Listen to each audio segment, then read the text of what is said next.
Good morning guys.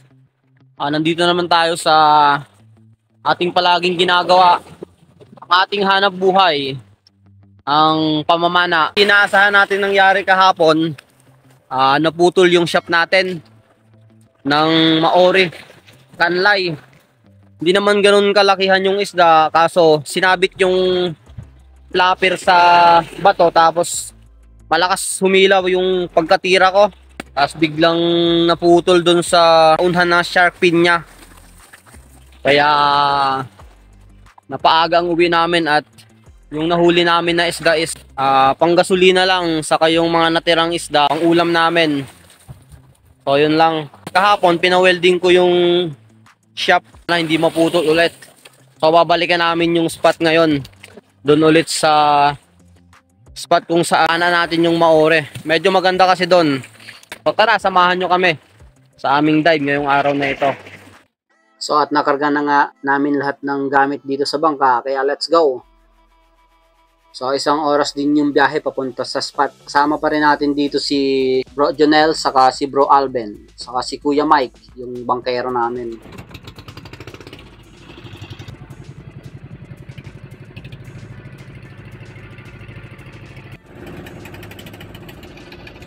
So at lumipas ang isang oras, nandito na kami sa spot. Alright. Nandito na kami sa spot. Oras 7, sakto. 1 hour. So prepare lang kami ng gamit, tapos dive na agad para makarami ng ilak.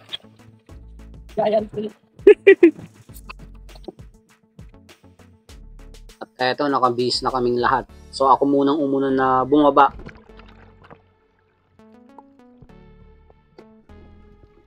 So load muna natin tong spear gun natin.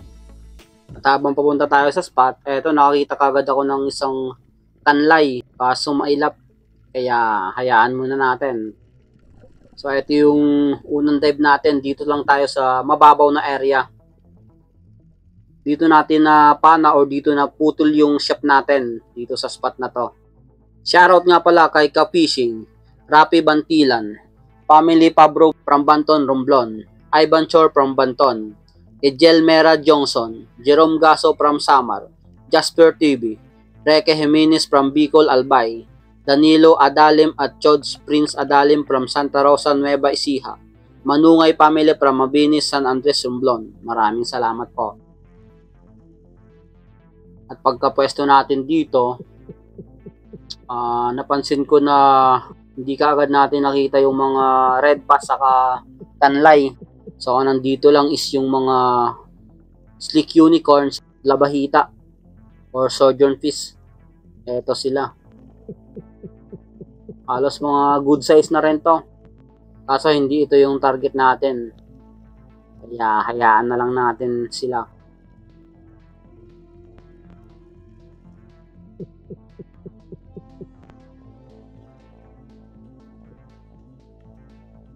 So at nagantay pa tayo dito, halos wala na talaga nagpakita, kaya angat muna tayo.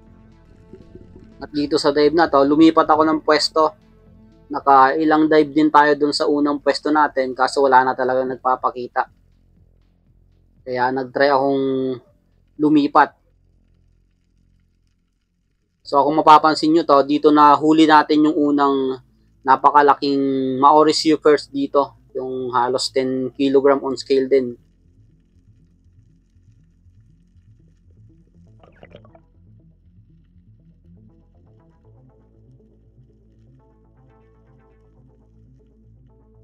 Pagkapwesto nga natin, napansin ko kaagad na napakalinis ng paligid natin. Halos walang makita akong yung bait or mga dalagang bukid. Yun kasi yung palagi kong tinitingnan sa isang spot, na kung meron nun mga dalagang bukid, may chance na may malalaking isda na nakapaligid sa kanila or naghahan.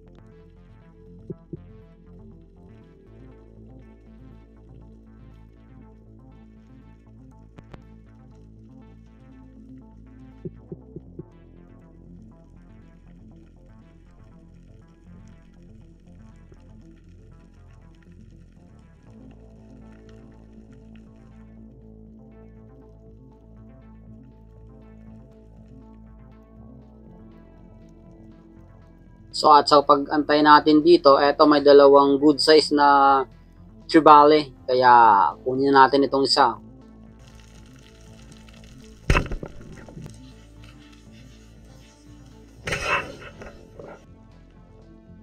So at eto yung naging unang isda natin ngayong araw na ito. Isang good size na trevally.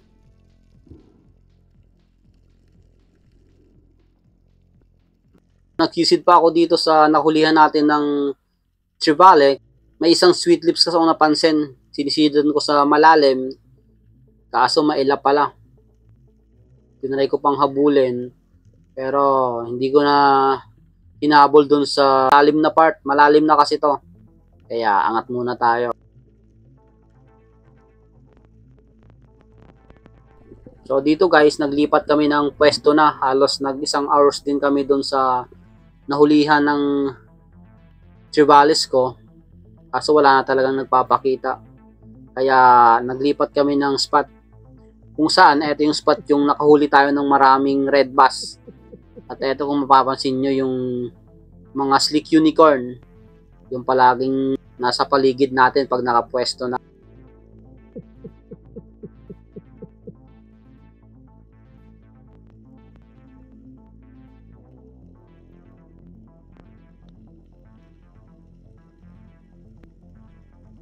Mga good size na rin to. Halos 1.5 kilo na rin. Kaso walang nagpakita dito sa unang dive natin dito sa spot. Kaya angat muna tayo. So ilang minutes din ang nakalipas. Ito yung pangalawang dive natin.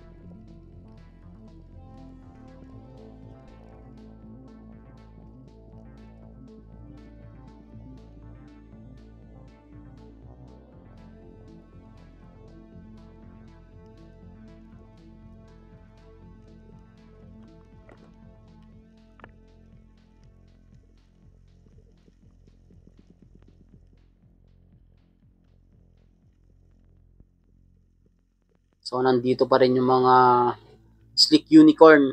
Ito yung mga unicorn na bilog. Dito may napansin akong isang midnight snapper. So, kaya paglapit, tinira natin.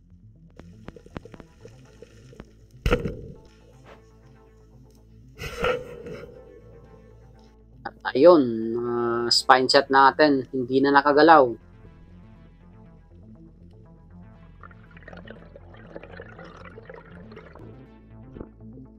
So, ito yung pangalawang isda natin ngayong araw na ito. Isang midnight snapper.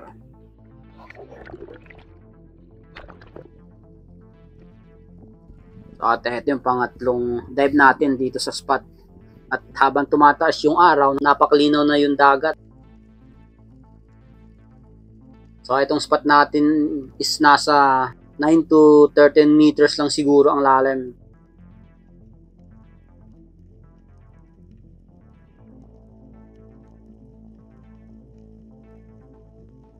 So at pagkapwesto natin dito, nandito ulit yung mga slick unicorn. Sila talaga yung mga unang lumalapit pagkapwesto natin.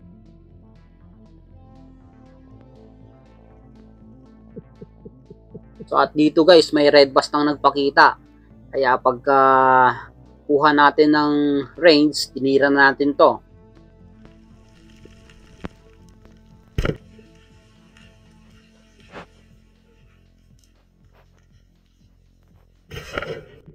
At ayun, napakaganda naman ng patama natin.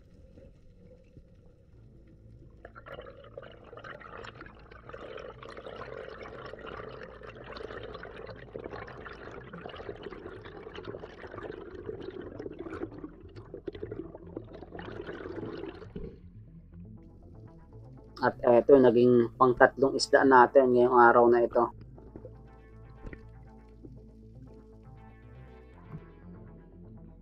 Isang red bass. First class na isda.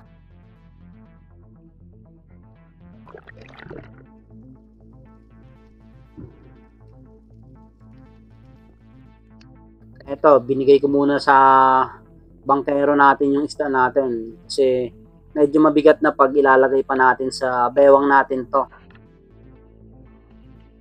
At nagpahinga na rin tayo ng konti. At eto, May nahuli na rin pala si Bro Jonel ng isang Longnose Emperor, saka Midnight Snapper din.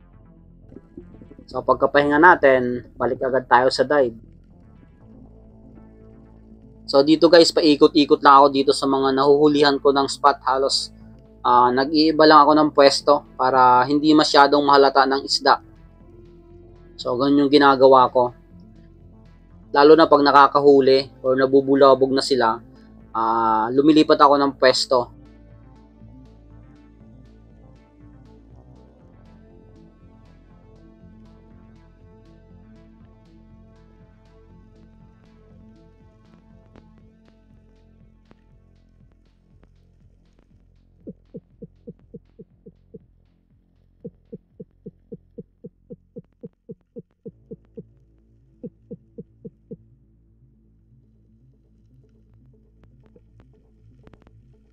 Habang nag-aantay tayo, eto ulit ang lumapit sa atin. Isang red bass ulit.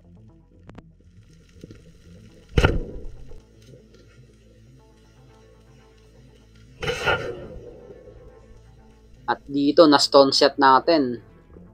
Napakagandang patama, hindi na nakagalaw.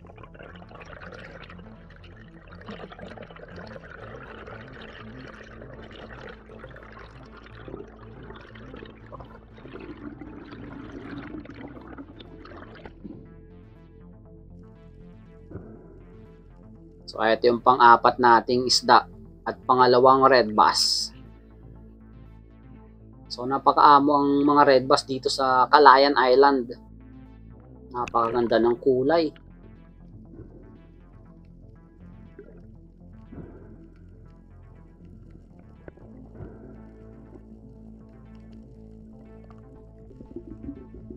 Another dive tayo.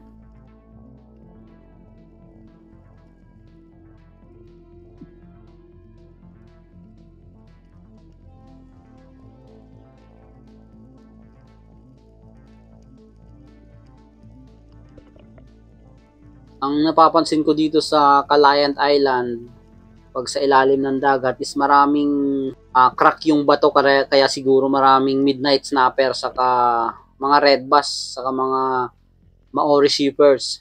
Ang daming malalaking crack ng bato.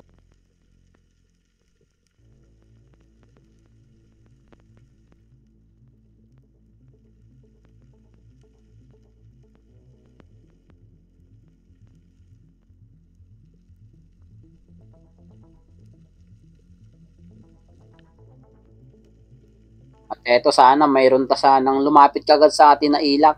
May napansin na kasi akong isang isda doon sa harapan natin, kaya lang medyo malayo pa siya. Isang Maori sea perch. So tinanay ko tong antayin, baka lalapit.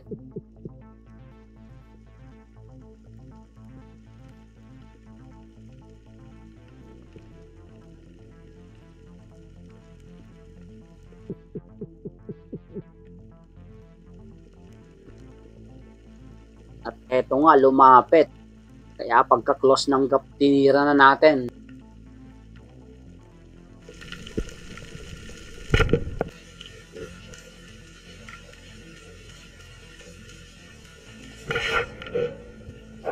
At napakaganda nung patama ulit natin dito sa stang ito.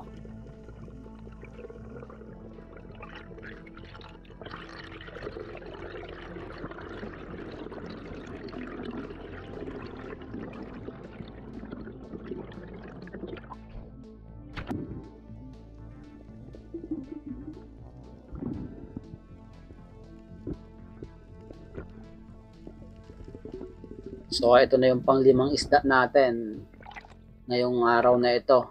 Isang Maori sea perch.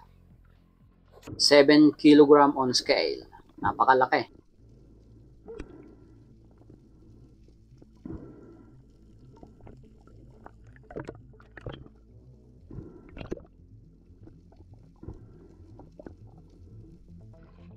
So inabot ulit natin sa bangkero natin. Kasi mabigat to pag dadalhin-dalhin pa natin sa ilalim sa pagdadive.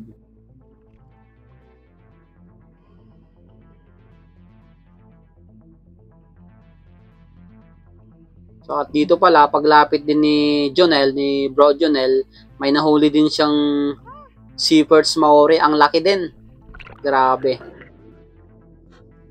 Halos 4 na oras na din kami nagda-dive dito. So napagdesisyon na namin na umakyat na sa bangka at makapagpahinga na para makauwi na rin. So goods na rin yung mga huli namin. Pero sabi ko sa kanila, mag-iisang dive lang muna ako bago magpahinga. So at eto na yung last dive natin dito sa spot. Hindi na rin ako naglayo dito sa may bangka para malapit lang.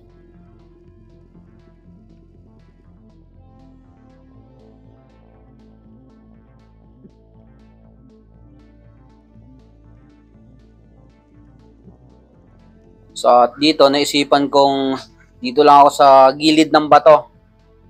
May crack ito na pwedeng taguan.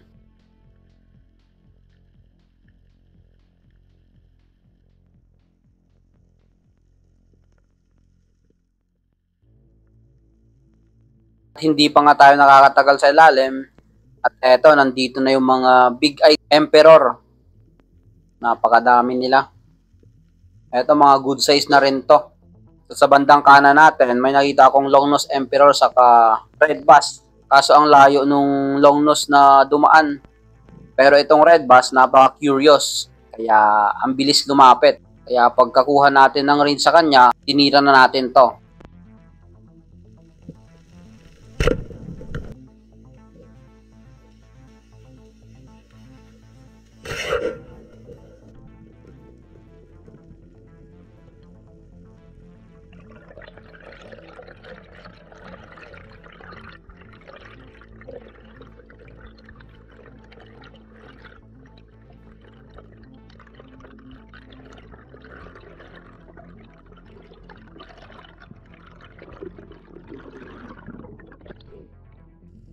So at eto na yung naging last na isda natin.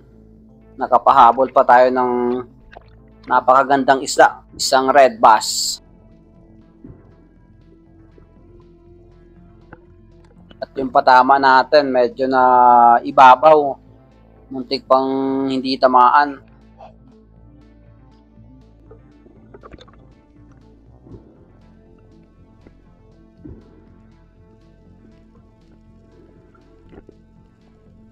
At pagkatapos din ito, inabot ko na sa kanila yung isda at sumakay na rin ako sa bangka para makapahinga at babiyahe pa kami ng 1 oras pa uwi.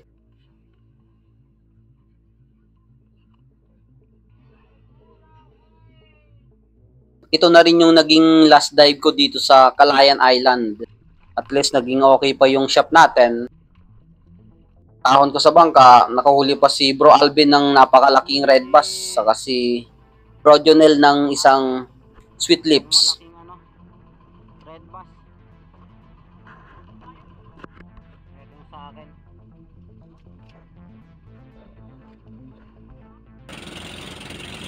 Uwian na. So maraming salamat nga pala sa mga walang sawang nanonood ng mga video natin. Sa mga subscriber natin dyan, sa mga supporters. Maraming salamat po sa inyong lahat sa walang sawang pagsubaybay ng aking mga videos.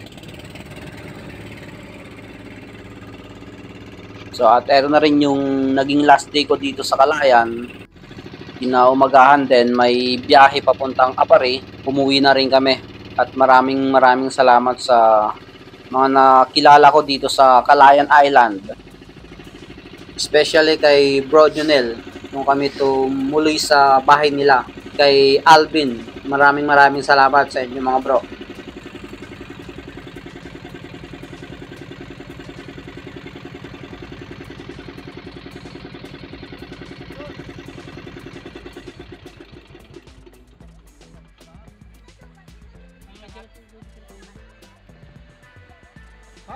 So at eto yung mga huli namin. Ang total ng huli namin dito is nasa 60 kg on scale yung lahat ng huli namin.